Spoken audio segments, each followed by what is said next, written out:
Welcome back. So now we are going to go and do the second process.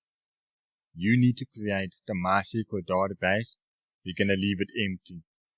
Then you need to put in the percentage sign for remote SQL logins. There are ways of restricting the incoming SQL connections, which I will not be covering here.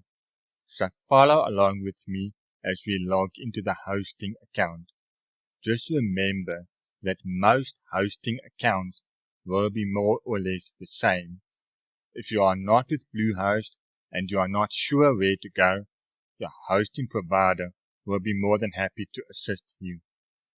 So let's go to our internet browser. So here I'm going to log into my control panel with my hosting account.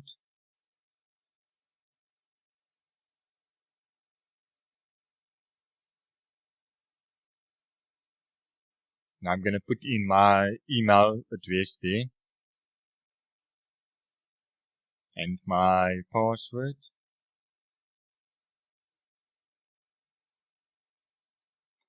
So once I've logged in, then you need to go to your profile so that you can check all your settings.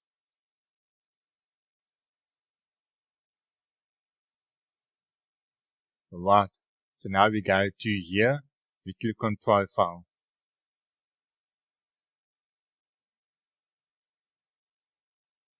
And then from here, we click on advanced.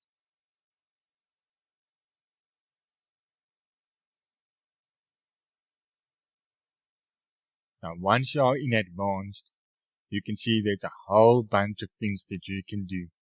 But we are only going to be focusing on creating the database, as well as the SQL connection login, and we're also going to create a MySQL username. It's better to create a new username each time you build a new database so that you can restrict it. And then you can have the main SQL username that will look after all the databases.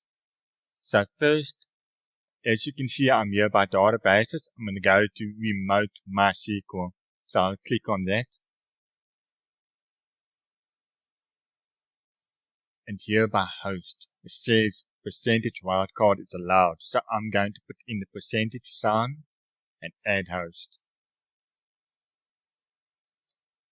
So let's check that it is in the list. There we go. So it's in my list. So now what we do is we're going to go back to advanced.